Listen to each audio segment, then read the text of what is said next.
apa yang ada di pikiran kamu ketika kamu bekerja di masa pandemi? Ya, ketika kita berada di masa yang sulit, kita melihat bahwa hidup itu tidak selalu merasakan kebahagiaan saja. Tetapi, hidup juga memiliki masa yang sulit karena kita mengetahui bahwa adanya terang, juga adanya gelap, adanya bahagia, dan juga adanya kesedihan. Semua orang dapat melewati hidupnya dalam keadaan bahagia, tetapi tidak semua orang dapat melewati hidupnya di masa yang sulit. Ketika kita berada di posisi yang bahagia, kita merasakan bahwa waktu begitu cepat berputar. Tetapi ketika kita berada di posisi yang sulit, kita merasakan waktu itu tidak bergerak, dan ada yang merasakan bahwa hidup itu tidak berpihak kepada mereka. Akhirnya mereka berputus asa atas dirinya serta kondisi yang terjadi.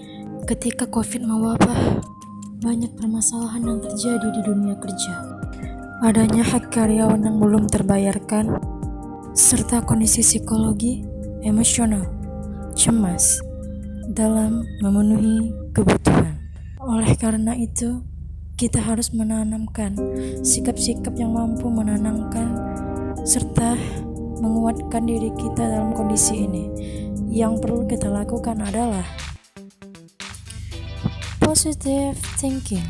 Pikiran adalah energi yang dapat membuat seseorang bertindak, karena apa yang kita pikirkan akan mengubahnya menjadi suatu energi. Menerima kondisi saat ini.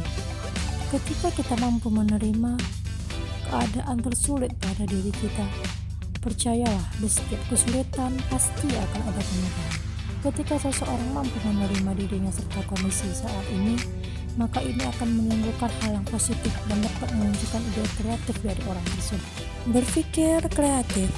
Dengan berpikir positif dan menerima keadaan akan membuat diri kita berpikir apa yang harus kita lakukan dalam memenuhi kebutuhan. Mendekatkan diri kepada Tuhan. Segala yang sudah kita usahakan, maka iringilah dengan doa, karena apa yang telah kita lakukan tidak akan terlepas dari tangan Tuhan. Tidak mudah menyerah. Jika suatu yang diusahakan tidak berhasil, maka janganlah berputus asa dan tetaplah semangat.